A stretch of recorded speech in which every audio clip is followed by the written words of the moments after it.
and welcome to Hallelujah Monkeyz for September 25th. My name is Dillon Flynn. My name is Trevor Ickrath. Dillon, for the third time or something in the show, I am recording under conditions. Oh yeah, this is a whole thing. So Hallelujah Monkeyz Southwest, or there needs to be a better name for Hallelujah Monkeyz LA, studios. I think. Hallelujah Monkeyz LA and Hallelujah Monkeyz Portland, right? You're in Portland now? Well, no, I'm in Eugene right now, and we're just gonna call it Hallelujah Monkeyz Northwest and Hallelujah Monkeyz LA. That works. Sure, okay. So yeah, I recently moved into a new place, still kind of figuring out the kinks. But we haven't had internet for like 4 days now. So I am currently... That's like a basic human right. Right? Seriously. But anyway, I'm over a friend's house right now. Not sure how the acoustics are going to be. Not sure how noise is going to travel through the walls. So maybe you'll hear somebody yelling about something. I don't know. Or somebody will hear you yelling about something. Or hear me yelling about Gorillaz, as I'm wont to do. Maybe this is the episode where you and me are going to get into it. You know? Maybe, yeah. I feel like we probably have very controversial opinions about Demon Days Live. I mean, if there's anything in the Gorillaz canon to have controversial opinions about, it's got to be like a universally loved live performance, right? For sure, yeah. This will be the tumultuous nadir of the podcast for sure. Absolutely. Well, hey, I appreciate the caveats. I'm sorry that you don't have the internet. Let me try to catch you up on what's been going on. My understanding is that some athletes have been getting on their knees, and the president's not happy about it. That's what I know. That's all I know, unfortunately. Well, you've been dealing with conditions too, I think we should say, because your car broke down before this recording? Oh, no, my wife's car did. I had to bail her out. Right. Which is, that's what you got to do. It's never even a consideration. You know how when a friend, you do something like that for a friend and you're like the hero friend, Yeah. That's always nice. When it's a spouse, it's just like, there's no thank you. There's wow, you really say no, this is your job. You go pick this person up. But you do get points in the passive aggressive relationship of who does more for whom, right? Which I assume true, yeah. all marriages eventually just kind of melt into.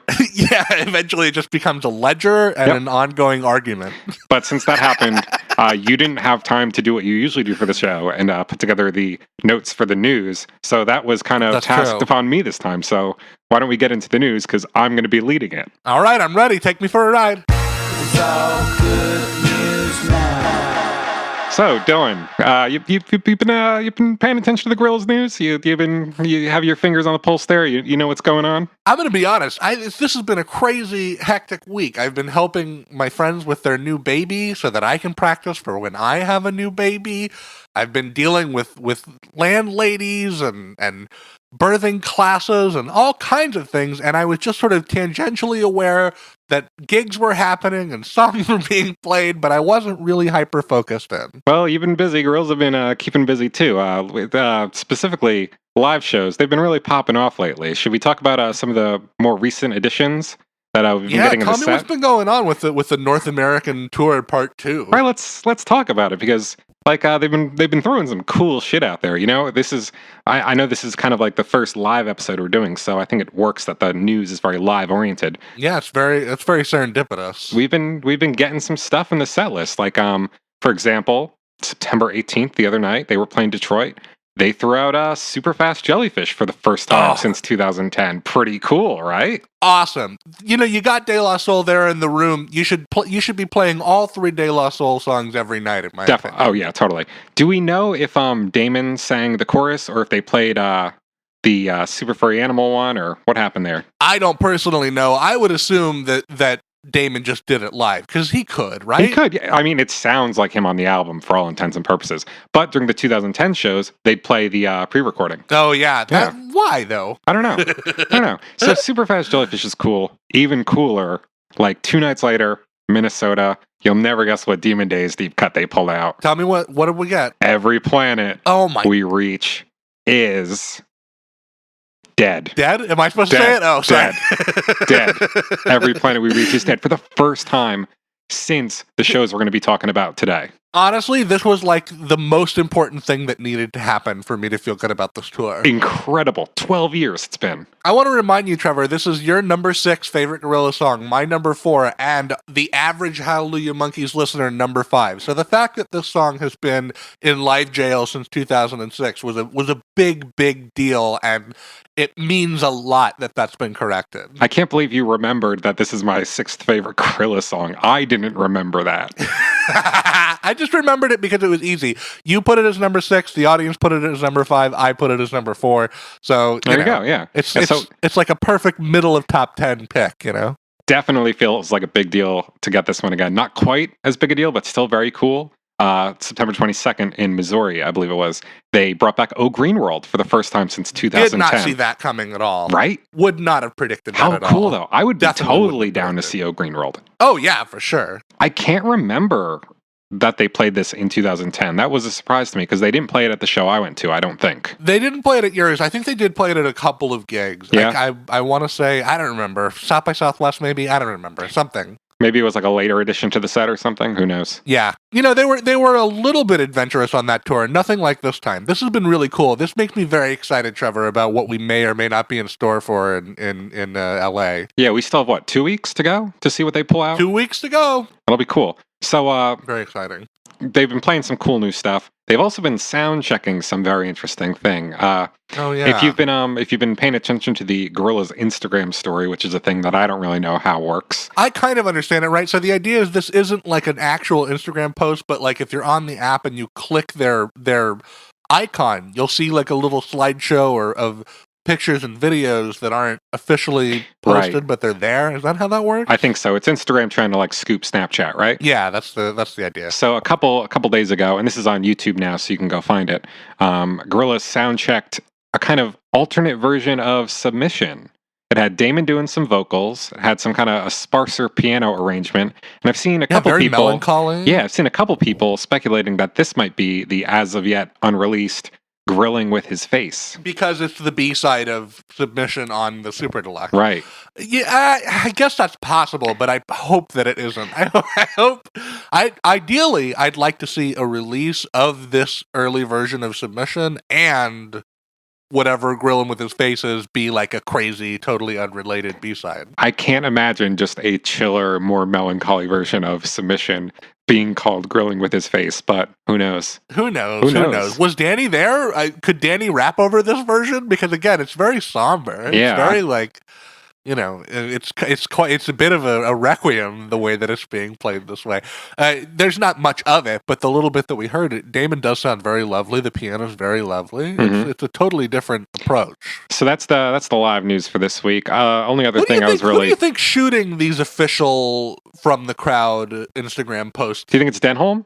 Their roadie? No, in fact, I know that it's not because of some listener tips. I don't know exactly what all I can get into here or what's privileged information, but some of our listeners, including like Izindel and a couple of other people active in the Hallelujah Monkeyz fan community, have reached out to us that Denholm revealed in some Instagram like conversations that he is barred from entering the U.S. What happened there? Denholm, what'd you do? I don't know. Maybe he had like a possession crime. All I'm saying is hashtag justice for Denholm. Something like that. Free Denholm. Let's get this boy into the States. Let that boy cross the borders. What's the worst that could happen? He's Seriously. a videographer, for God's sake. Come on. Yeah.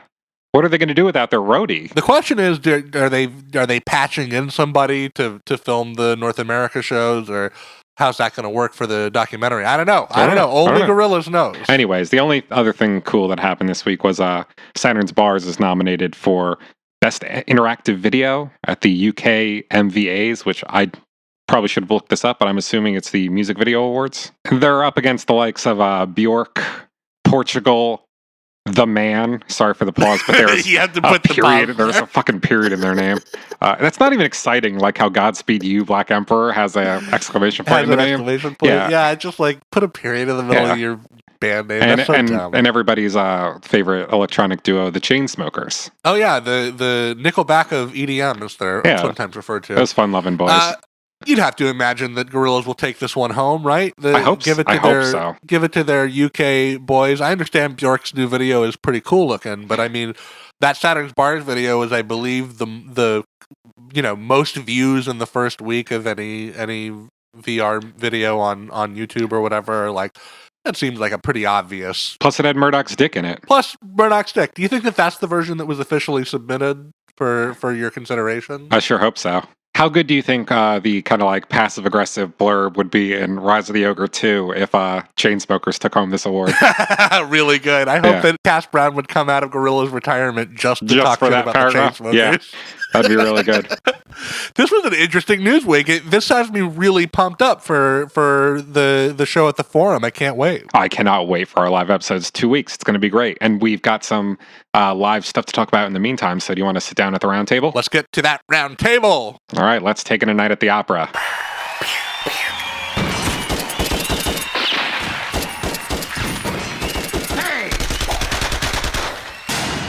Dillon, here we are, here in Manchester, here to see our favorite band back in 2005. Yes, well, recorded in 2005 anyhow. If we were there, we could have seen it in 2005. Released in 2006. Today we're reviewing the band's DVD release of Demon Days Live in Manchester at the Manchester Opera House. Yes, very exciting. Very so cool. Exciting. Very cool. I mean, I think anybody who was kind of around for this part of the fandom, and probably a lot of the new fans, really warmly look at this release as like one of the great peripheral releases in the Gorillaz catalog.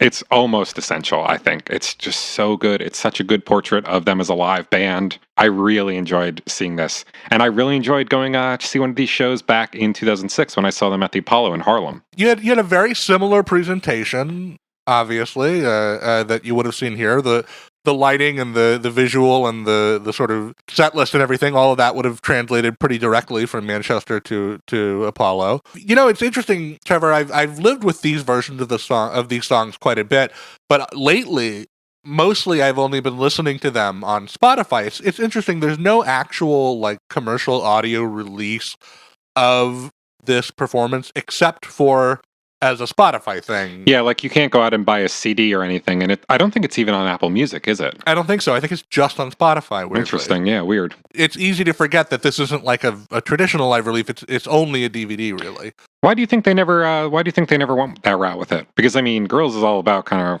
sometimes it seems like this band is all about releasing whatever they can just to make a buck. You know what I mean? Yeah, that's a really good point. Certainly in the waning days of EMI, like you want to squeeze whatever nickels you had left out of that band. Why wouldn't you? If the singles compilation exists, why doesn't this exist in some kind of? But it's worth mentioning that this live documentary, Trevor, was directed by Grant G, who you may know for his 1998 Radiohead documentary, Meeting People Is Easy. So that's a very interesting documentary. It is, and well directed. And this, I think, is really well directed too. It's at sometimes it feels utilitarian, maybe in its approach, but there are some inventive kind of shot collages here and there that feel pretty artistic. Totally, yeah. It's not quite Stop Making Sense, but it's definitely one of the more interesting concert films that I've ever seen, I think. And part of that is just because the actual presentation of the material is so interesting. Oh yeah, I mean the setup and just like you said, the presentation here seriously blows me away every time I look at it. It is so cool. It is visually captivating. You have to imagine maybe there's one or two people listening who don't quite understand how this material was presented back in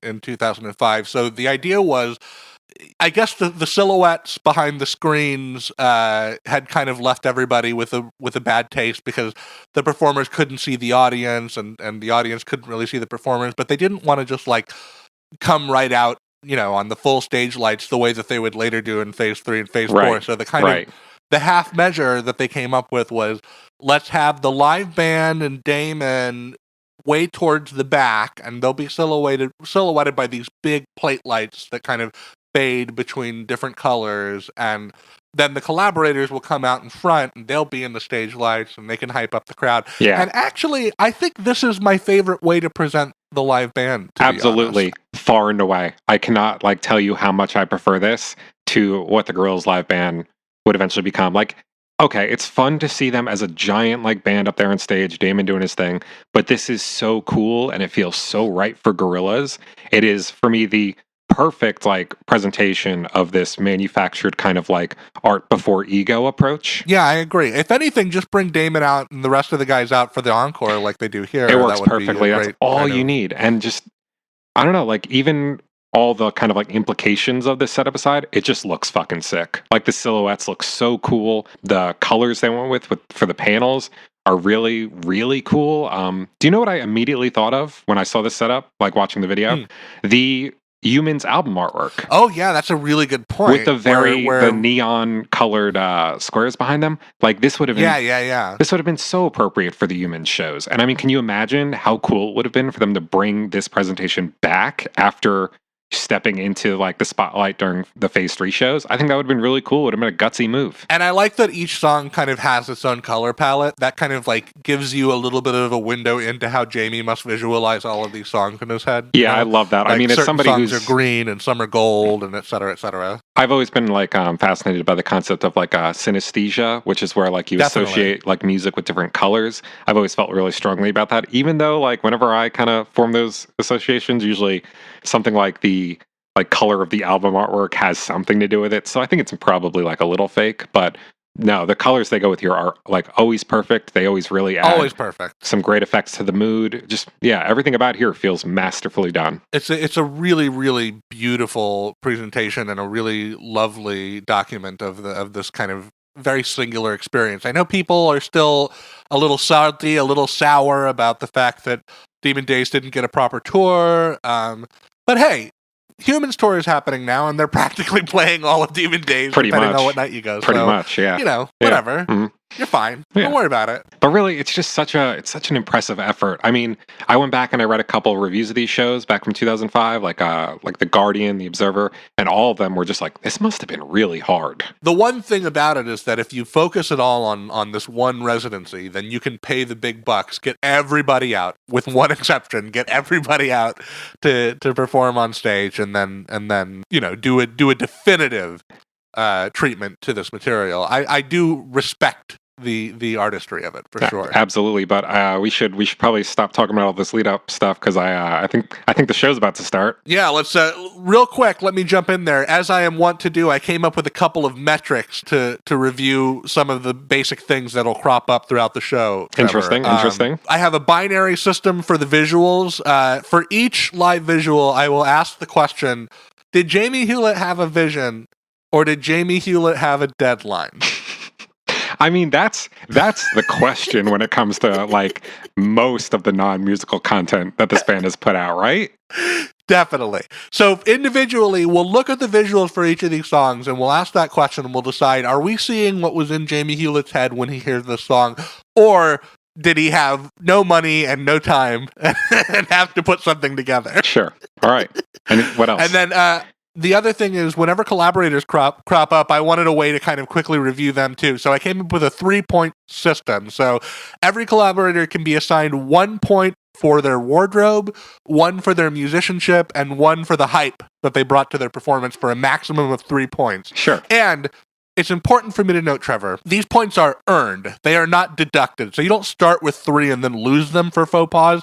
You earn the points with your performance and with your style. I think that's only fair. Yeah, totally. Excellent. So let's move right into starting with the intro. Right, yeah. Pretty much just played straight from the tape. Am I wrong there? I can't tell if there's anything live happening there. I'm not certain. It definitely sounds like the sample, the George Romero sample is definitely from tape, though. Maybe there's like a live bassoon in the mix or something like that. Kind of an interesting visual, though. It's like sort of violent B-roll, dystopian war B-roll from very like, appropriate. Do you know what it actually reminded me of? I'm not sure if you ever watched this, but there's a like 2-hour kind of, I'm going to put this in quotes, documentary on YouTube. Oh my God, Atomic Cafe.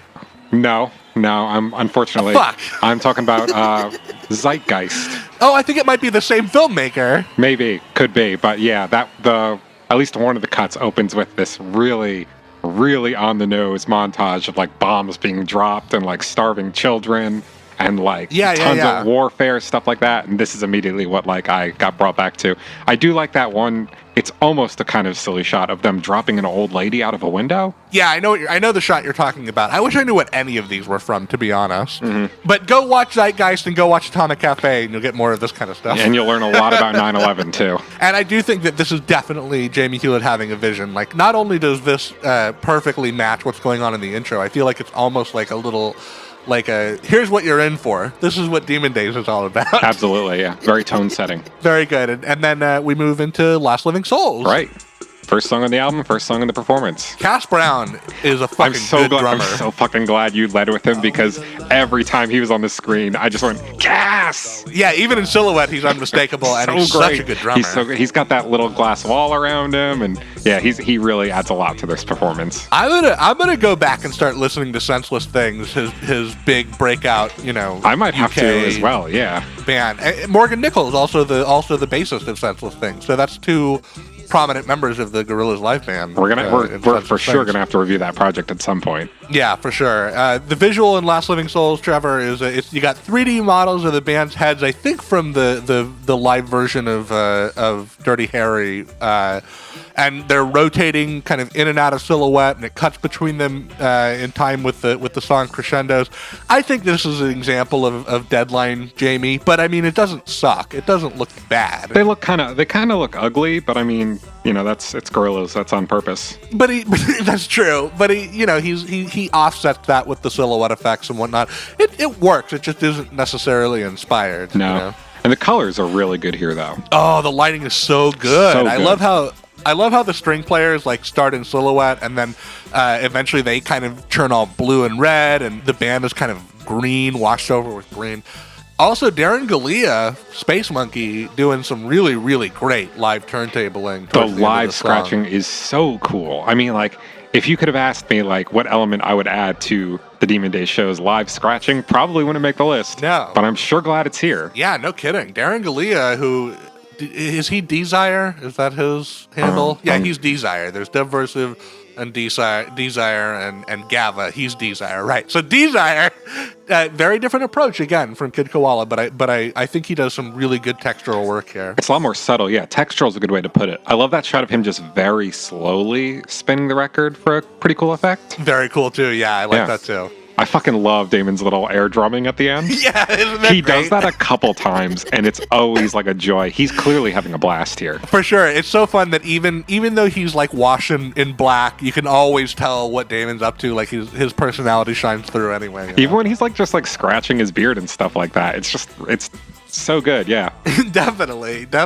And then we get this little montage of all the different collaborators sort of pretending to shoot the camera, with, finger guns. Right, and Ike Turner goes, bang! And it's very terrifying, because Ike Turner is a scary man. Yep. Yeah, we'll talk about Ike Turner later, though. We will talk about Ike Turner later. When he says bang, though, I was just ugh, fuck. Yeah, yep. Not really, not the most tasteful moment, but then they go into Kids with Guns. That's true, yeah. It was sort of to tee up this atomic nightmare of a song. Yeah. The visual is it's these kind of chaotically flashing images of these silhouetted guns. It's all red, black, and white, and then every now and then you'll see a wireframe diagram of this one gun sort of disassemble and reassemble itself. Yeah, that's pretty cool, all the parts. Yeah, I would say that this is definitely Jamie with a vision, even though kind of on the whole, maybe it's not my favorite visual or anything. This definitely feels like what Jamie must visualize while he's listening to the song to me. It really kind of adds to the almost mechanical rhythm of this song too. It's very it really moves like something being assembled. Definitely. And I think that the live version of this song is definitely good, but it doesn't explode in that second half the way that the album version does. I gotta wonder how much of that is just being lost in translation from live performance to DVD, though. That was a question I came back to quite a bit when watching these performances. Yeah, I'm not sure, because there's the Phase 4 version of Kids with Guns that we got at the Demon Days Festival. The live band was so pumping up in that second half that I almost feel like it translated better than it does here. Right. Just for me. But then let's talk about our first guest of the night, Nana Cherry. Yes, let's do it, because I think she turns in a really great performance here. I totally agree with you. It's very winning. She's sort of got her B-girl style going, updated for 2005 era. And let's see, her wardrobe, she's got this very flowy, thin, red trimmed, I think it might be a kebaya or something, linen top with green leaves on it. She's wearing black jeans. She's got black Chuck Taylors on. She's got a chain hanging out of her pocket.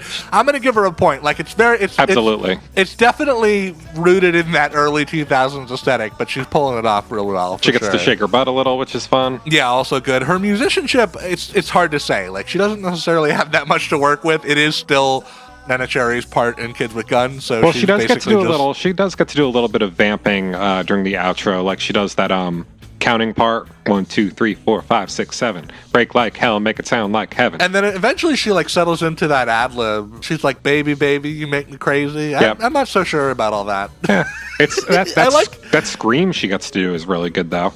I did like that scream. That scream almost earned her a point, but I didn't quite give her a point there for musicianship, unfortunately. However, on the hype level, this is what she brought to the table for sure. You know? Definitely not phoned in. Yeah, she sort of all but hits the b-boy stance. She's like doing that kind of the kind of stuff you might see her in her classic music video for Buffalo Stance. That kind of dancing, doing some fun, getting the crowd going. Absolutely earned her pay that night. Leaves the stage with a respectable 2 points in my system. Solid, yeah. I mean, I guess I would agree. It's not the best performance that a collaborator turns in here, but I think it's definitely a solid outing. 2 out of 3 sounds fair, yeah. Damon does a great job on this one, too. He really kills that turning us into monsters chorus. Yeah, definitely. You can tell when Damon is or isn't vibing with his parts on this, and Kids with Guns, I think, is one that he really hits out of the park. Yeah. Let's talk about Oh Green World. Sure. So this performance starts with that. The first time we'll see that kind of TV monitor setup where you've got like 9 different shots of everybody silhouetted in black and blue. You know, it looks like you're on the switchboard of like directing a live news feed or something. Which is a cool directorial approach to take here, I think. I agree. It's very cool. It's good for the downtime-y moments in the Absolutely. In the set, you know? Yeah. And I think we should also say that this performance starts with a great big shot of Murdoch's pimply ass. It does. It actually, yes, definitely does. And then the song proper starts, and I got to tell you, the intro section of Oh Green World is a bit of a mess here. Yeah, it feels like they kind of feel like they need to get through it. Yeah. Like they're not confident in how they're going to be able to do it, so they just want to get it out of the way. Yeah, and on top of that, the beep, boop, boop are totally off time from the rest of the song. Like it does feel a bit shambolic there. They lock in like pretty quickly after that, though. I think the song does kind of turn into a really solid performance of it. I agree. I really love the backup singers doing the. I mean, on the album, it's just I believe Damon overdubbing himself with the oh. But the I guess we'll call them the demons, the London Community Gospel Choir backup singers are really pouring a lot into that little background, and you even get a few shots of Rosie Wilson hanging out in the demon chorus. Yeah, that was neat. I noticed that. You'll see her a little bit throughout the night. So the visual for this song is like an assortment of Phase 2 art and a bunch of clips from Rocket. Yep. And like images from the liner notes with an overlay of film grain on it. This is Deadline Jamie at his purest. Yeah, zombies, landfills, trash. You get Cortez doing the little noises. Oh yeah. Yeah. Also there. Really good. I do like the little thing in the visual though. Before we move on to the rest of the song, I do like the little thing at the end with the 2 Grim Reapers ringing the big bell. I love that. It's so Terry Gilliam. Yeah, very cool. That part of it feels like if I could just assign Jamie Hewlett had a vision status to that part, and then leave the rest of it in the Deadline category. Are we allowed to section it off? Here, I think it's a pretty good. The roads meet here for a moment because, like, maybe he did have a deadline. Maybe this is one of the more deadline-ier ones, but it works perfectly. I mean, I can think of no better imagery that I'd rather attach That's to true. Oh Green World. Color-wise and collage-wise, he matches tone fine. The color is really good. It's kind of got these like burnt oranges and blues, almost like a sickly, polluted sky kind of vibe. And I think that again, just like on the album, the Damon bit at the end, the Feels Holy, is an early breakout moment for Damon's vocals on this live performance. I think Definitely. It sounds great. It's the first time it feels like almost the first time he kind of launches up there. Yeah, definitely. And then he stays right up there for the performance of Dirty Harry. One of the better performances of the night, in my opinion. This is top three status on Demon Days Live for me. They kill it here. Like, Dirty Harry's never been like in my top 5 on Demon Days or anything, but it is absolutely a highlight. This is my favorite version of this song, by the way. This performance of it. I think that the live arrangement fills out the beat of this song a little bit better than it does on the album. The kids are just so charismatic. The kids They're are so much fun. Good. They like make this performance. Let's assign some points here. So wardrobe, we got street clothes, circa 2004, whatever. Who cares? Okay, no points there. yeah. Musicianship, this is like a perfect balance of like, messy and right on point when they need to be. Like totally. they sound like a bunch of kids, but then they also sound like fucking pros when they have to hit their marks. They definitely earn that point. And then hype. This is like peak hype. They got the dance moves. Yeah, the dance moves. They're so good. They start going, hey, after the first verse. That's so great. Yeah. So much fun. And then what about that one kid who like fucking almost starts voguing while during Moody Brown's chorus? He's totally tweaking out on the dance floor. He's really good. And they were clearly having a very good time. I love when like every now and then you can just kind of make out like one kid's voice apart from the others, and it's really cute. It's so cute, and 2 out of 3 points, well earned by the Manchester Youth Chorus. Here's the question though. How well were you paying attention to what they were singing? Well, I was paying good attention because I think that conclusively this is the performance of the song that we can say for sure they are singing To Keep Myself From Harm. I was leaning that way too, yeah. Because the sheet music hadn't been corrected yet. That doesn't happen until backstage at the Apollo gig, so we know what their sheet music looked like. It said To Keep Myself From Harm. Assuming they were using the same copies, yeah. Right. Yeah. Well, I guess that's the only room for the truthers to wiggle out of this. Yeah. But let's go ahead and say canonically this one's not up for discussion. Sure. This okay. is for sure To Keep Myself From Harm. And Booty Brown, what do you think of him here? You know what, Booty Brown? I think he's not slamming on the gas quite as hard as he is now, which I appreciate. I think this is it's still a little too much for me. He still goes a little too close towards the red, but it's definitely not the full-on blaring siren that his verse would become in the Phase 4 shows. Yeah, I agree with you. So wardrobe-wise, he's got his unbuttoned white button up. He's wearing it like Cholo style, with just the first button there, and then he's got like a white undershirt, black dress pants, kind of boring, whatever. Yeah. He's still shouty. He's not quite as shouty as Phase 4. I couldn't quite tell what to do here. I decided he didn't earn the point, but I still want to give him merits for being a little closer to that midline. If anything, he definitely brings the hype. He's leaping all over that stage. Sure. He's dancing with the kids. Got to give him that hype point for sure. He is nothing if not enthusiastic, and he's never stopped bringing that energy either, which is very respectable. I also love the Demons and Damon adding the bump, bump, bump, bump behind the string plucks. This is my favorite thing about the performance. Hearing Damon so go cool. bump, bump, bump, bump. Love that. Apparently it's on the album version, but I've never been able to hear it. Is it? It's audible. Yeah, I can't pick that out of the It's mix. Audible in one of the remixes. Maybe it's the Chopper remix, maybe it's a different remix, but it is there. Interesting. Yeah. That's news to me. But I love it here. It's very fun here. So good. The harmonizing with the strings, just really good. This performance of the song is so much fun. It almost makes you forget about all of those innocent young men and women who died in the Iraq War. Yeah. Feel good ink, though. Great shot of Nana Cherry cheering for the kids after the song. I love that, by the way. Yeah. So Maceo, I think he's doing it live. I think he's doing the laugh live. No, but he's definitely not. Is that on tape? Like, they play it and you can see him just standing there. Oh, that's a bummer. It's the exact recording from the album. I also thought that was pretty lame. Although they would go on to rectify with the later shows. Now he's like now they bring him up on stage. That's the way you want to do it, right? Where Damon brings him up on stage. Everybody knows it's coming. He does the laugh, and then there's a huge cheer. Yeah, they really hype it up on that live Damon solo album. Oh yeah, for sure. They went crazy. I swear to God, there's a good 2 minutes of build up where they're like, it's coming.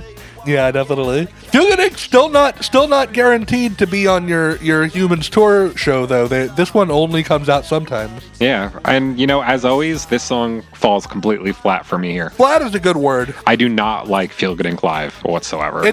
You know what? It's just everybody's kind of doing their duty. Like, I think it sounds very close to the album version. I don't think it does. I think it sounds like everything about this sounds off. It's the guitar, again, way too high in the mix. It's not a guitar part that should be that audible, I don't think. The drumming sounds really loose and, like, bad. I don't know, man. I don't disagree with you about that. I think that everybody seems to be focusing on performance, like hitting all of their marks rather than on doing anything interesting with the song. Yeah. I don't even need them to do anything interesting with it. Just make it sound good. It's feel good. I'm fine if they want to do something interesting with it. But okay, let's talk about De La Soul. All right. Trugoy, he's wearing a full camo bodysuit, so he definitely earns that point. He's got his little hat on. Musicianship, I mean, again, De La Soul is studio perfect. Yeah. Everybody's hitting every mark. They're pros. Well, what do you mean everybody's hitting every mark? Paz just kind of stands around, doesn't he? Well, he also only does backing on the. He does a couple little ad libs. Yeah. Yeah, that's. This was always Trugoy's song, really. What do you think about his pink polo, though? It's very late registration, isn't it? Yeah, it would have been the time. 2005. Yeah. This was Pink Polo Kanye season. Kanye had defined what the look of hip hop is. Yeah, I don't know. In retrospect, that was very much of its time, I guess. Yeah. Hype wise, I don't know. These guys are pros. They do like a little bit of crowd pumping stuff, but they seem to be much more bombastic on stage now than they were then. Using the pre-recorded laugh, I think, takes this point off the table for me. I couldn't give it to him. Yeah, 2 out of 3, guys. Sorry. Yeah. You could have. We know you're good enough to earn that, to be in that 3-point club. At least they are now, yeah, for sure. You're De La fucking Soul. You could easily just waltz right into the 3-point club, but you didn't quite do it. 3 is the magic number, but it's not how many points you got here. Good vamping. Thank you. The only reason I didn't mention visuals in the last 2 songs is that on Feel Good Inc. and on Dirty Harry and on Dare, he just kind of put up a still frame of the album art without the actual titles on them. What's going on there? Come on, Jamie. I don't know. I mean, like, on some of those songs, on Dirty Harry, there's enough happening on stage that you could kind of... But also, nowadays, wouldn't they just kind of sync it up to the video if there's a video for the song? That seems to be what they do now, right? I believe they even did that with El Mañana at the Apollo shows. Because I think the video was kind of semi-recently released. And they wanted to showcase it maybe a bit? Yeah, this is before the Manchester gigs, it hadn't come out yet. The Apollo gigs was right after it came out. Had the Dirty Harry video come out? I believe it had. Yes. Okay. Yes, it had. Speaking of El Mañana, though, excellent performance. Maybe in my top 3. I really, really do like this performance. I think the definitive El Mañana live performance is still the DDD Dur one for me, because I really love the live vocal backing the extended outro that they do on that version of it. Yeah. But those strings are on point. Take it over the top for me. They sound great here. So good. Yeah, and the vocal harmonies, like you kind of just said, the vocal harmonies are lovely. Really pretty. I've heard Damon do maybe richer vocal performances of this. Like, he maybe sounds a little bit shaky. Maybe he threw up before this one, but Possibly. by the end of it, he jumps an octave for the Maybe in Time You'll Want to Be Mine, and he sounds really good. He really kills it at the end there, yeah. So, does it have live drums on it? Is that Cass doing the drums? Because this song has some of the more complex drums on the album, I think. I think it's about half Cass and maybe Darren's doing other things in there. Gotcha. The drums translate really well. I think they do a very impressive job of nailing that. Yeah, to my ear, there's not really... It doesn't seem like they scaled anything back. It sounds like pretty much what they do on the album percussively. The visual, too, is also very interesting. It's this pencil sketch of this kind of forlorn-looking woman on a bicycle in like a suburban landscape, kind of. And we get to see it kind of sketched out, not quite in real time, but sped up a little bit. It's still interesting to see Jamie kind of make something out of nothing, though. Yeah, you watch how he kind of works. This is the kind of thing with modern technology that I think would be really easy to pull off. I bet they were probably having to come up with some tricks to do this in 2005. Were you thinking like, did it ever pop in your head like, is Jamie backstage doing that live? Is he drawing? No. Like, wouldn't that be fun though?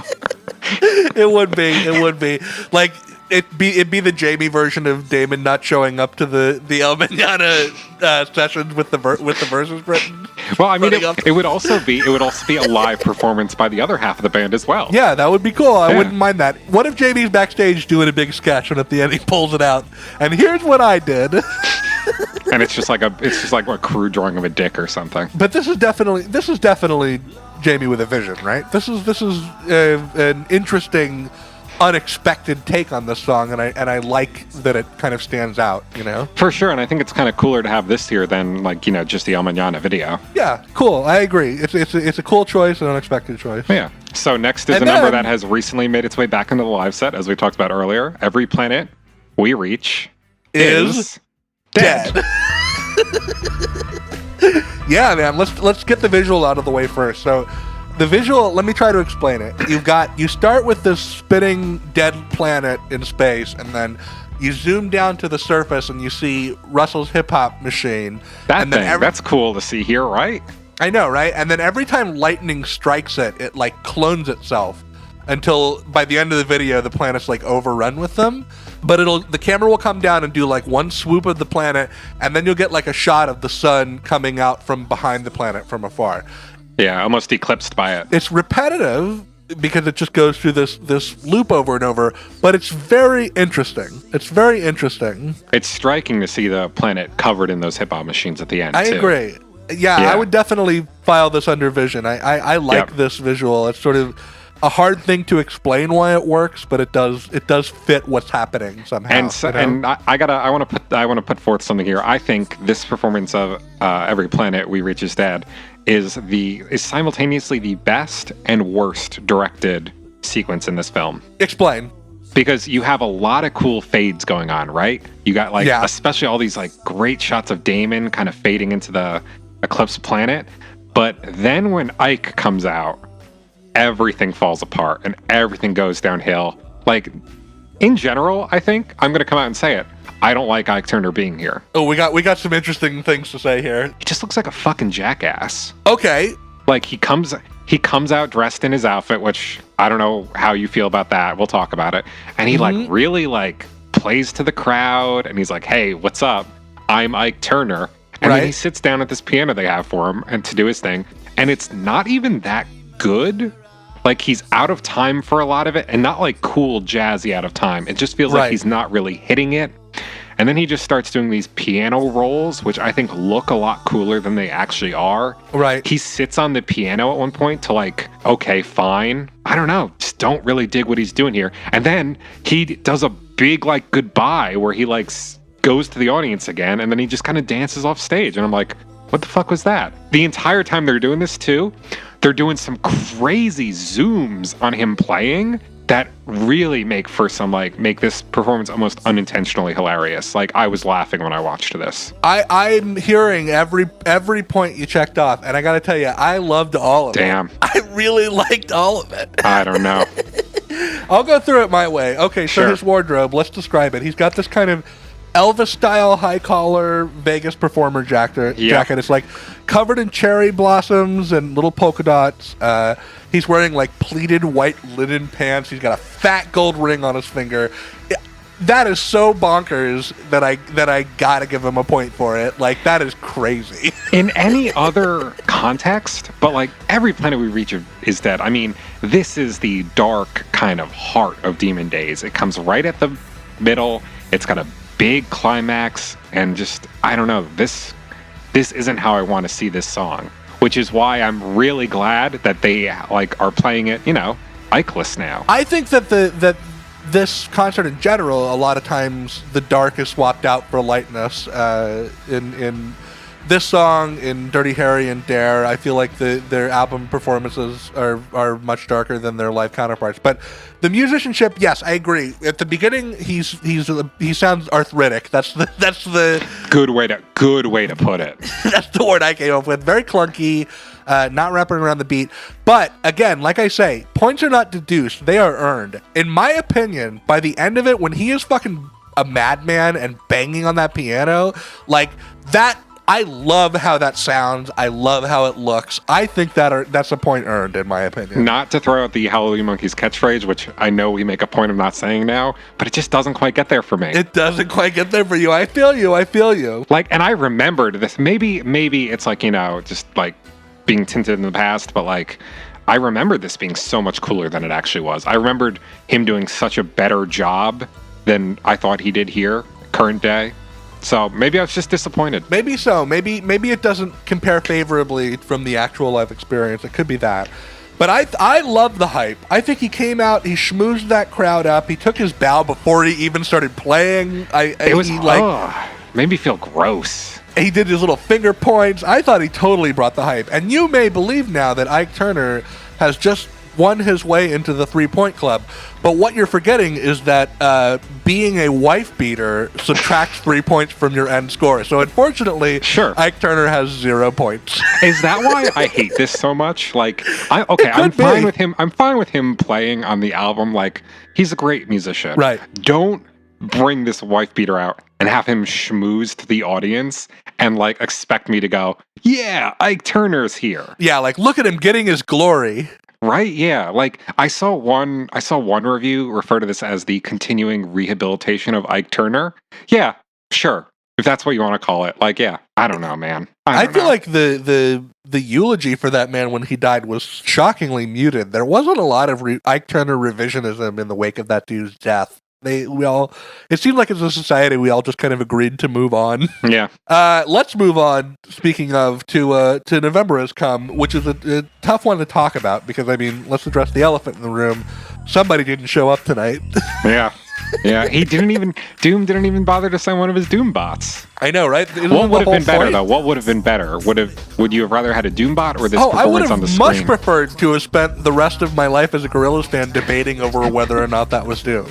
Can you imagine? We'd have entire episodes about that, wouldn't we? Yeah, absolutely. I would have way preferred it. I gotta see, seeing him blown up on that big screen was great, though, and he does turn in a really good and like very full of character performance. Yeah, he's like doing lots of poses. Yep. He's got his little jersey on and his mask. The glasses on over the mask. I love that. I kind of wish, and I still wish, that like with Demon Detour, they would have a live version of these performances to use when they have to do this, just so it still sonically felt different from the album. But that being said, if you're going to take one Demon Days collaborator and blow them up giant on a big screen to talk to us like their big brother, Doom is the one. Doom's the one you want to do it with, right? Was this not a live take? What was he doing here? Was he lip syncing? No, he was lip syncing to the album for sure. This was definitely the album take. Yeah, gotcha. I mean, like, let's talk about whether or not Jamie Hewlett deserves any credit here. Like, could he have done something in the black void behind Doom to lift this visual up a little bit? What would I don't know, what do you have in mind? He doesn't leave a lot of room in that space, you know what I mean? Like Doom really fills it. Let's think about the stage lighting. If I recall, the stage lighting is kind of like purples and little accents of blue and red here and there. Like, I wouldn't have minded just like something with that void, you know, just like some landfill-y purpleness or something. I don't know what kind of imagery I would attach to November Has Come. I feel like some like interesting like urban landscapes would have been good, maybe. I don't know. I just wondered if something more could have been done with that. Anyway, not sure whether to assign this vision or deadline because again, Jamie was his arm was sort of twisted. He had to do some version of this, you know. And how are we tackling the points Doom gets? I think he gets the wardrobe one. I think he gets a wardrobe point, and I'll even be generous and give him a height point. Yeah, I think he's here for it. He showed up to that studio anyway, intending to do a good job. Yeah. Can't really give him anything on musicianship again because he's just lip syncing. But yeah. Damon also looks like he's having a blast here, though. And the demons sound really great too. Yep. Some really neat scratching from Darren Galea on the verses too, and Morgan Nichols kills it on bass on this song. He's a little bit of a secret weapon in places here. Like he adds some like cool little parts that aren't on the album. I think his best moment is yet to come, but yeah, Morgan I shows up. I know what you're talking about. You know what I'm talking about. I know what you're talking about. You know what we're talking about? We're talking about All Alone. This is really interesting. I think this is one of the cooler performances of the night because they add those live drums and it almost turns it into what like kind of could pass for a phase 1 version of All Alone, I think. Yeah, that's not a bad way of describing it, actually. It's got kind of a little bit of a dubbier vibe to it. Cass is holding it down for sure. I think Cass, the reason that this even works is because of what Cass is doing, I think. Our boy. Can't you say that for Gorillaz as a whole, though? Yeah, that's true. The entire reason this works is because Cass is out there doing his thing. That's true. The intro, I think, it verges on clunky. Certainly not to the level of like Oh Greenworld's intro. Right. But like the rest of the song, everything's a little bit more stripped down than it is on the record. Mm-hmm. The visual is kind of weird. Let me tell you about the visual, Trevor. So I like the visual a lot. You've got this still shot of the capsule hotel from Noodle's ident, right? And from the All Alone page in the booklet, too. And then it zooms through the hallway and then into her capsule like it would on the ident, but instead, like in Ouroboros, you just end up at the beginning of the hallway again. And then eventually, during Martina Topley's bird section, behind that capsule is like this distant shot of the windmill island, like moving through the clouds way off in the distance. I love that. It Very interesting. It took me really by surprise the first time it happened. My only note is I wish that the hallway motion had been like maybe a little bit more frantic and continuous to kind of match the pace of the song, and like maybe even do a little bit of like, affect the colors a little bit, so every time you end up at the beginning of the hallway to be but I think for like a zero budget solution to the live visuals of this song, this is definitely Jamie working smarter, Yeah, and seriously, opening up to the shot of the windmill when Martina Topley Bird's part hits, really, really nice moment. Kind of very smart, almost breathtaking. Yeah. And then let's talk about Rus Manuva because he comes out first. So his wardrobe is definitely, it has a centerpiece. So he's wearing a pleated leather vest with a comically oversized like faux fur hood on it. Right. And he pops that hood during Martina's verse, too.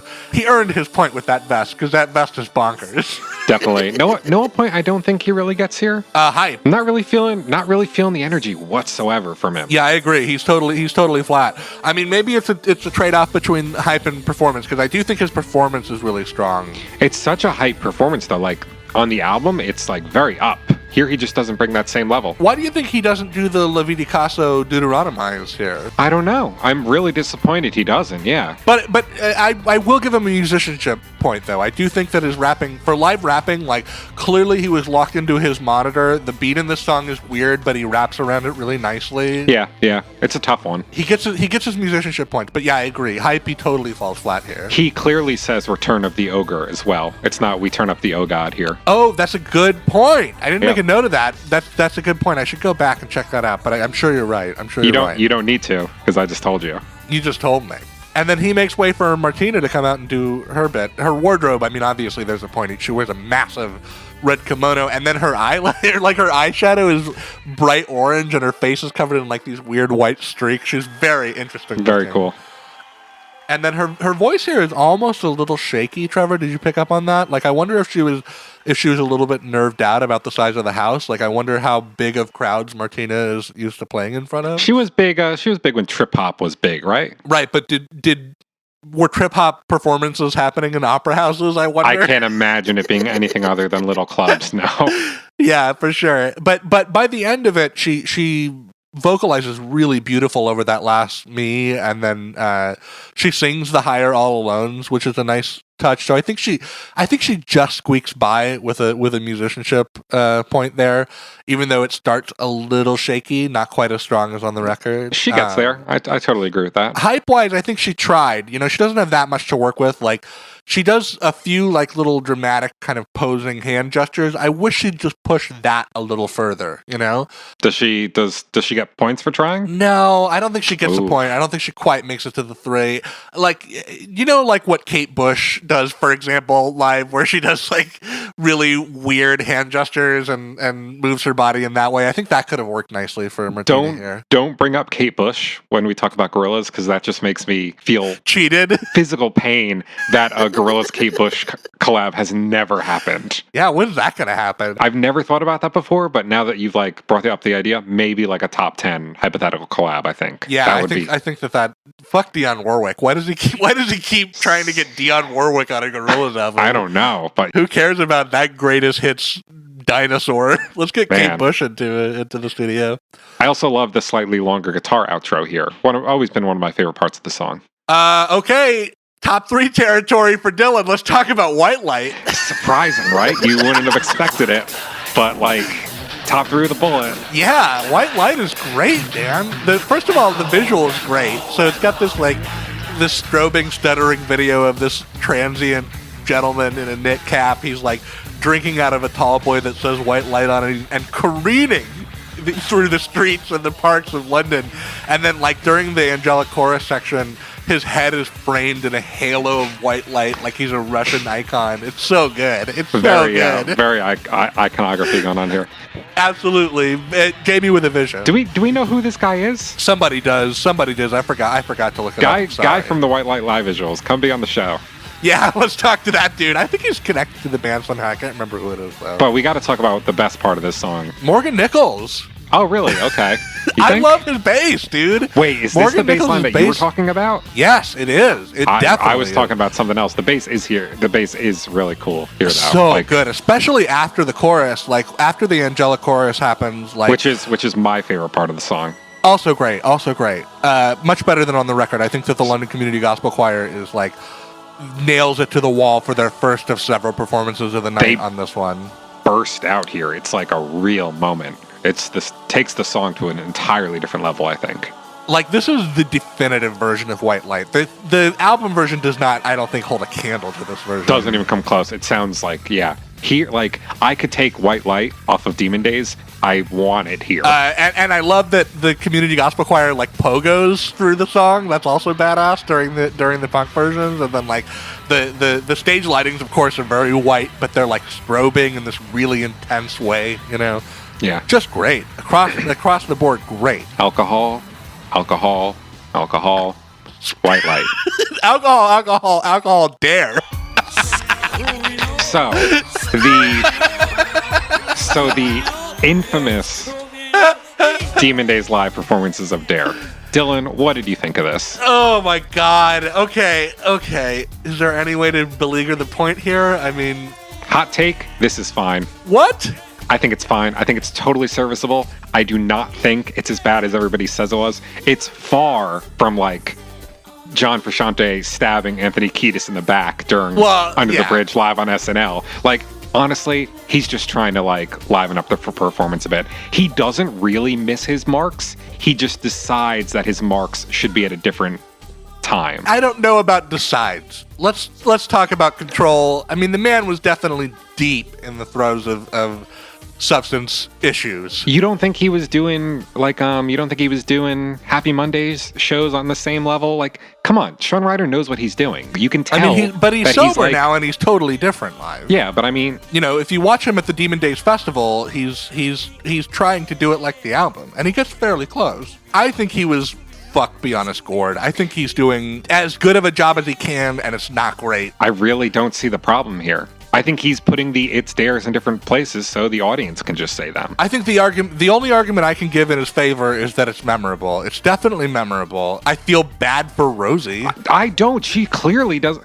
They've got like a pretty good rapport on stage. I mean, she's clearly like, I really don't think that it's what everybody's saying it is. Okay, so... Like, it doesn't feel like anybody else on stage feels like they're being fucked over. Maybe Damon does. I mean, Damon specifically made him start over one night because he was so angry at the performance. So, for sure, Damon's not happy about what's happening. I mean, that's just Damon, though. Didn't they start Sex Murder Party over again 4 times the other night? I remember seeing that on, like, Setlist FM. Yeah, but I mean, it was a thing with Sean Ryder. He made him come back out on stage. Like, Damon was not... I think he was probably making a bigger deal out of it than it actually deserved. I think it's a decent performance. Sean Ryder is wearing a black denim jacket. He's got a graphic tee of some kind of planet. He's got black jeans and black sunglasses. I bet he thought he looked cool, but actually he doesn't look great. Can we talk about those sunglasses? Because they are clearly designed to look like he's wearing them upside down, right? And also probably to hide whatever state his pupils and irises were in at the time. Yeah, probably.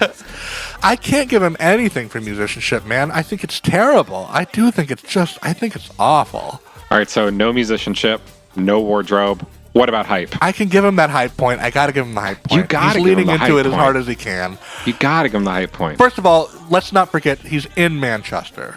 This is his city. Hometown hero. You know that those Manch Vegas fuckheads must have been so excited to see their boy on stage. And I mean, in whatever state he is, whatever is coursing through his veins during that performance, he certainly has enough showman in him left to play hard to that crowd. So Point well earned. Point well earned for Sean Ryder on the hype level. I definitely prefer this to Ike Turner, I gotta say. Yeah, I don't know. I mean, like, I guess I'm glad that this is this performance because it's such an interesting moment in Gorillaz history. I prefer what he did at Demon Days significantly over this. Oh, Manchester, so much to answer for. There's a really great shot of the cello player during one of Sean's bit where she, like, looks over at him, gives him some serious side-eye, and makes a real, like, yikes face. I really don't think it's that bad. Yeah, I don't know where you're getting that, man. I think it's absolutely a train wreck. Whatever. Maybe just because it's been so blown up by the fan community, I was expecting worse. I think he's a ghoul. Let's talk about Rose's Gabor, though, / Okay. Rosie Wilson. She handles herself very well. Very well. Okay, so wardrobe you can't blame her for because she didn't have time to quick change out of her, like, neutral demon's clothing. So she's just got her little graphic tee and her jeans or whatever. But musicianship-wise, I mean, this is probably the most studio-perfect singing of the night, right? Like, Yeah, she definitely nails her part from, like, a technical standpoint, for sure. sounds great. And hype-wise, she's terrific. Like, there's times when she draws the eye away from Sean Ryder with her dancing, and that's like, that is a feat. You and I may not agree about Sean Ryder's performance, but we can agree that it's hard to look away. Yeah, I'll meet you there. Dare Live is fun. I don't know how much the chorus joining in on those Never Did No Harms helps things, but then again, I guess that's kind of what the humans do now, right? It's Yeah. like layer album vocals with chorus vocals, and no complaints there. And I do like getting to hear Damon yell "It's there." That's fun, yeah. Yeah. And the outro has like a little bass bit that isn't quite as accented on the album version, which I like too. That's cool. That's my favorite Morgan Nichols moment. Oh yeah, that is cool. I do like Yeah. that. No argument. Morgan Nichols has a lot of highlight moments on this show for sure. Yeah, glad he ended up making his way into the live band for sure. And somebody else is about to have a highlight, and his name is Jimmy Hewlett. Right, because the fire coming out of the Monkeyz head visuals, probably the best of the night, right? Probably the best of the project, right? Yeah, Like I would, yeah, I could definitely see, yeah, up there for, yeah, definitely. So you can go look these up on YouTube. If for some reason you've never done that, go watch the Fire Coming Out live visuals because it's this like storybook, fully illustrated retelling of Dennis Hopper's story. All of the choices are really interesting. The mountain called Monkey looks very interesting. The happy folk are very interesting. The strange folk are very interesting. Everything I about want it. so bad a like strange folk stuffed animal. Like I cannot tell you how much I love these little demon guys. I mean, I would love like a kid robot vinyl of like all of the things. That'd in be this, fantastic. You know? I would love that. That'd be really great. The live performance of this song is what it is. They had some cool little embellishments. I really like the little kind of tinkly synth they add, and the strings during the second verse are fantastic. And then they bring out the community gospel choir for this song. It's not just the demons now. The full gospel choir is on stage, and the conductor is on stage too. And at first I was like, why is he conducting them on this song? And then I realized it's because he's got to be on stage for the next two songs. Yeah, you know, yeah. so. I almost like the kind of more discreet vocals on the album version though, just Damon doing that kind of humming. The gospel choir here feels a little over the top to me. I get in a live setting why you would bulk it up. Like, just because without Dennis being there, there's maybe a little bit less happening on stage in the song. Definitely. And I get why they would want to bring out the orchestra for this song too, because it's kind of kick starts that like 3-song finale sequence, and it almost makes this one feel more of a part of those later two, despite not having like a direct connection. Like the way Yeah, I Don't agree Get with Lost in that. Heaven fades into Demon Days. I agree with that. And Damon's vocals are really, really delicate and beautiful, I think, too, on both of his parts in this. All that being said, nobody's really paying that close attention to what's happening on stage. Like, this is Jamie's moment to shine, for sure. Yeah. hmm God, I can't stop thinking about a Ben Mendelsohn version of this song live. That'd be so sick! There's nothing I want more. Like, just give him the basic concept, tell him to go for it, and just have him do it. Yeah. Like, Gorillaz dream performances.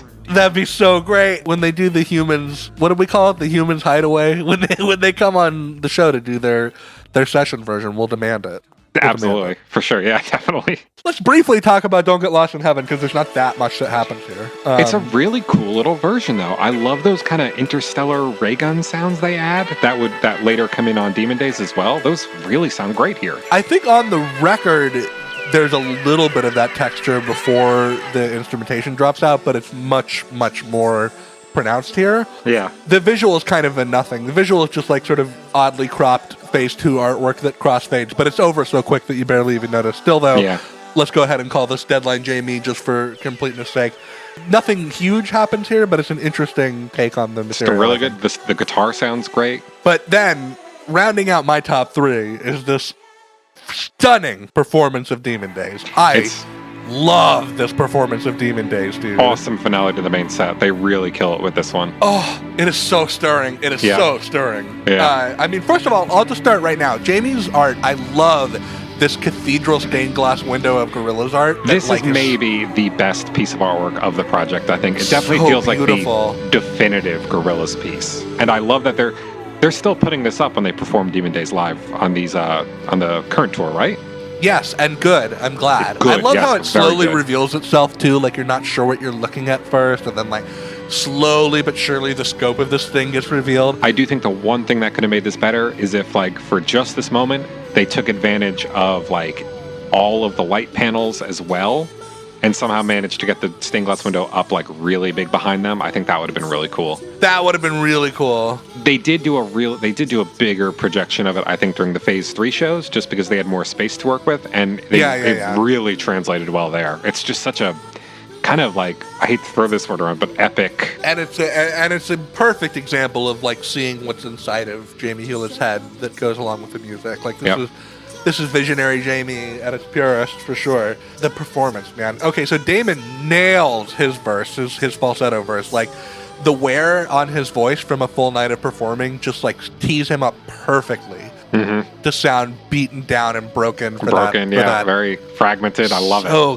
So good. And then I think Rosie Wilson, I believe, is doing the ooh-oohs. Oh, cool.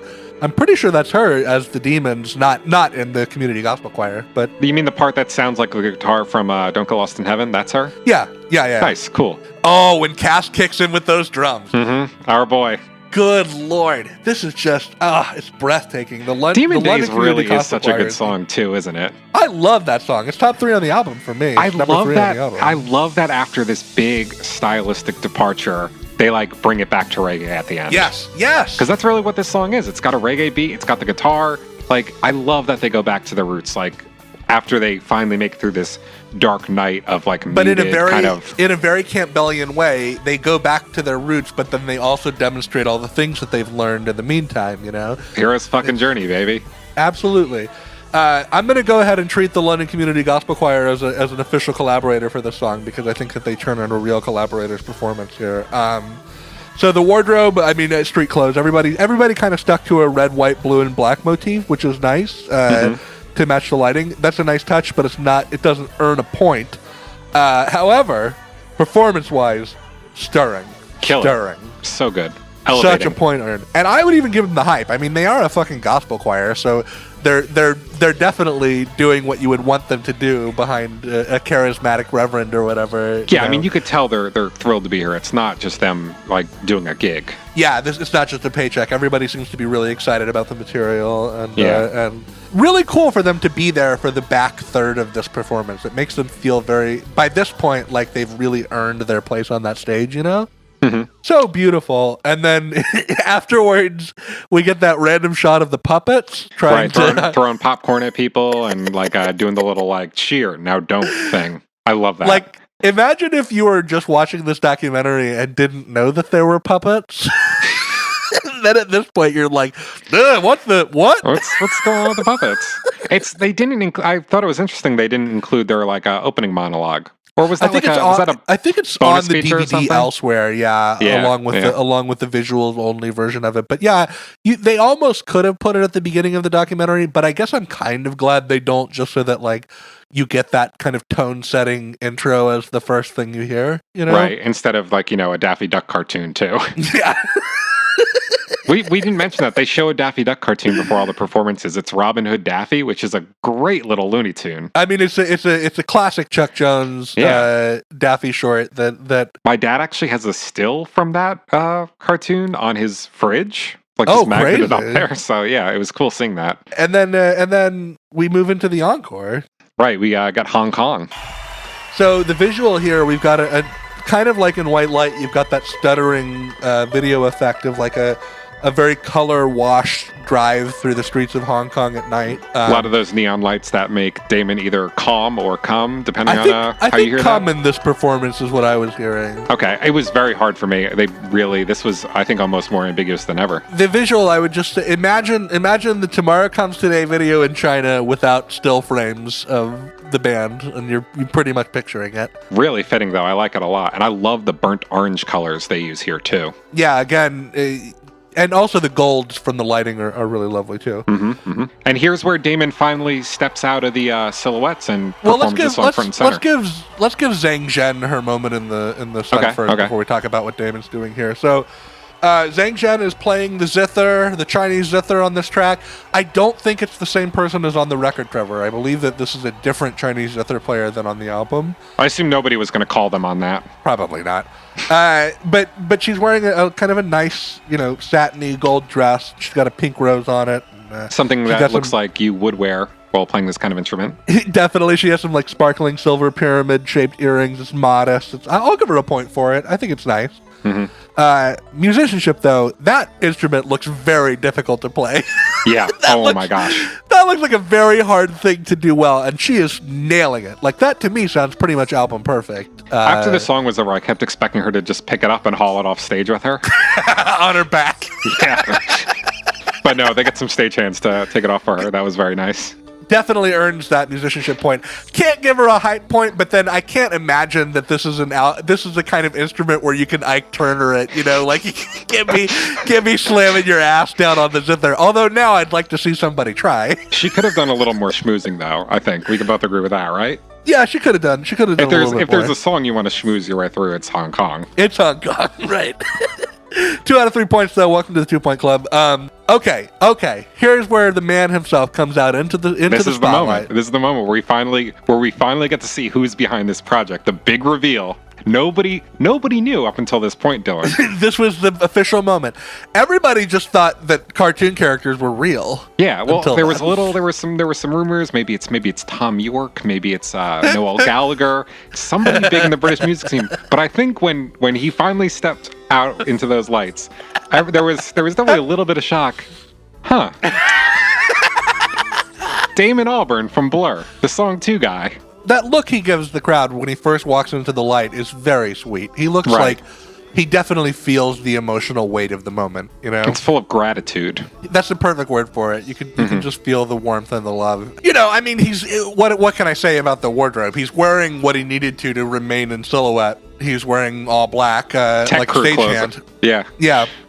But the musicianship, I think this is a really lovely performance of Hong Kong, actually. Like, he's croaking a little from the wear of the night and slipping in and out of his falsetto. It feels like almost more like a 2D performance to me than the studio version of this. Almost. I love that. Yeah, I like that a lot. Almost kind of like veering towards Phase 3 2D. Yeah, very interesting, and he does some nice, like, neat little clapping too. I think he love those. Yeah, he earns his musicianship point here. I think it's not just. Oh, are you counting Damon as a collaborator here? Is he now being put to the test? Yes, he is. Okay. I'm starting a point. Great. He got in the spotlight. That means he gets run through my rigorous point process. Sure.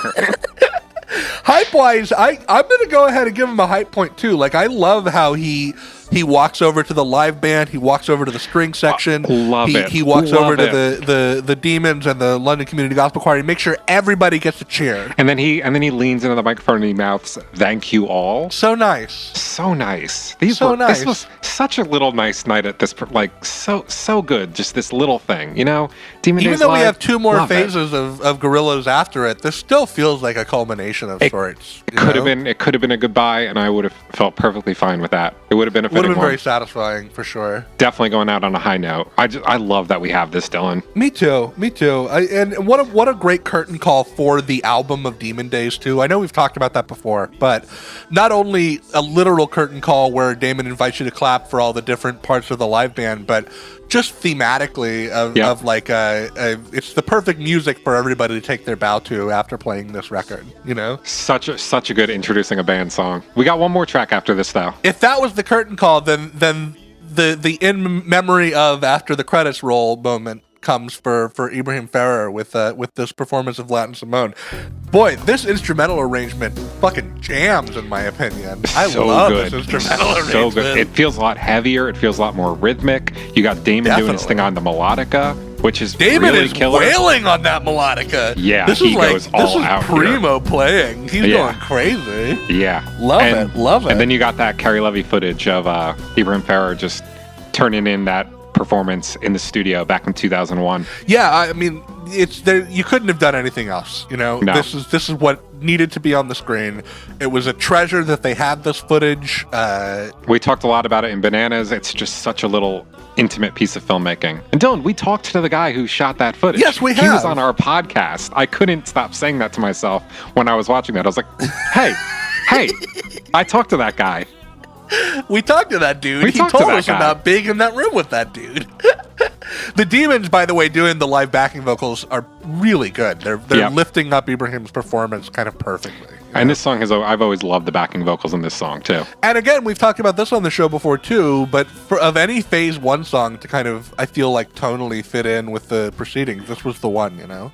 Yep. And I mean, I'm so glad they didn't do what they easily could have done, like pull out Clint Eastwood at the end or something like that. Would have been so easy to do. It would have been so easy, but it would have been so wrong, and I'm glad they knew that. I mean, really, considering they were in Manchester itself, they really should have pulled out the Ed Case version and had a...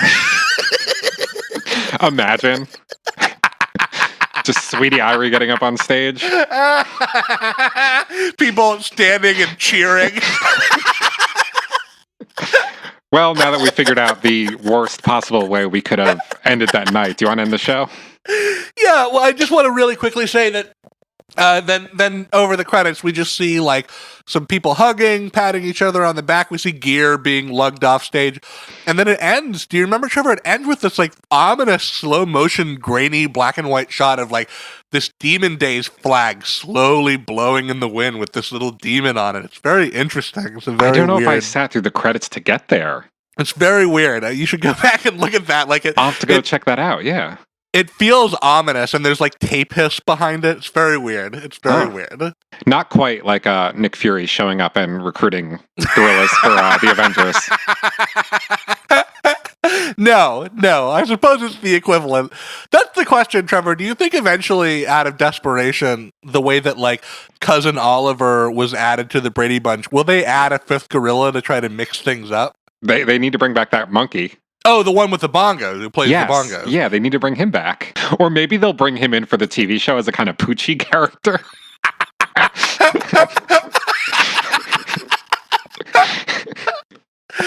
Why aren't we in the Gorillaz Brain Trust? We need to be making these decisions. Apparently they're looking for someone to pass the project on to. Guys. Come on, guys. Come on. Oh, so ends a memorable trip down memory lane through Demon Days Live. A great documentary available on YouTube. If you don't own the DVD, go watch it on YouTube. Yeah. So Dylan, do you want to tell people where they can find Hallelujah Monkeyz other than their podcasting apps? You know I do. You can check us out on Facebook, Twitter, Instagram, Tumblr, Amino. You can leave us a review on iTunes. You can join our Discord at discord.me/Monkeyz with a Z. Or if you're feeling generous, you can help support the cost of our servers and keeping the show free to you by going to patreon.com/HallelujahMonkeyz. Thank you, as always, to our patrons who help keep the show afloat. We sure do appreciate you. Yes, thank you so much. Thanks for joining us for another episode. Be sure to come back next week when we talk about, I believe we're going to be going into the Demon Detour and the Plastic Beach live sessions. Yeah, right, Dylan? There's plenty to talk about there, so I'm excited to get into that with you too. I'm excited too, so we'll just sign off. I'm Trevor Ickraft. I'm Dylan Flynn. And until next week, don't get lost in heaven. Demo.